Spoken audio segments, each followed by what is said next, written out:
चलो बस, बहुत काम कर लिया, इधर आओ। क्या हुआ, खैरियत तो है?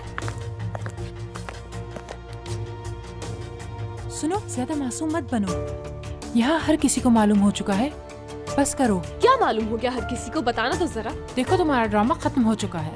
तुम ट्वेल्व के घर रहने की खबरें फैला रही हो। हाँ, मुराद इस बात पर कभी यकीन नहीं करेगा। लेकिन कुछ नहीं, तुम ट्वेल्व के घर हरगिज नहीं रह रही।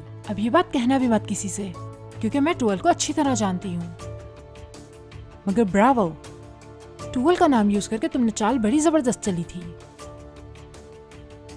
क्योंकि मुझे भी मुराद को तपाना होता तो मैं भी शायद ट्वेल्व ही का नाम यूज करती। जो कुछ तुम समझ रही हो वैसा नहीं है बिल्कुल भी।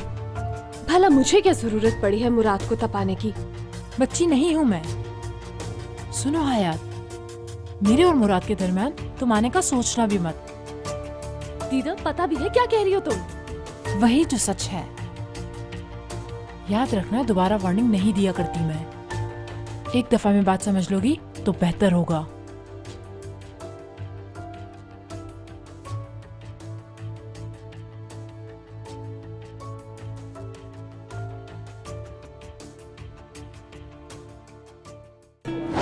यार, कुछ कहने से पहले मुझे बता तो देती। तुम्हें क्या पता कितनी बातें सुनाकर गई है वो भंगन अभी मुझे।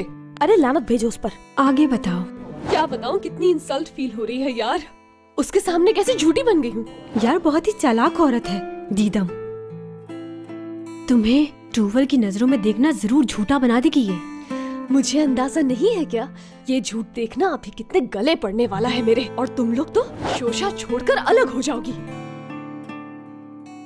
हाँ, मुझे बस जल्दी में कुछ सूझा नहीं, वरना मैं कोई और बात बना देती। ये मसला ही नहीं होता। ठीक है, मुझे चाला बुला रही है, शायद कोई काम है। ओके, खुदा हाफिज।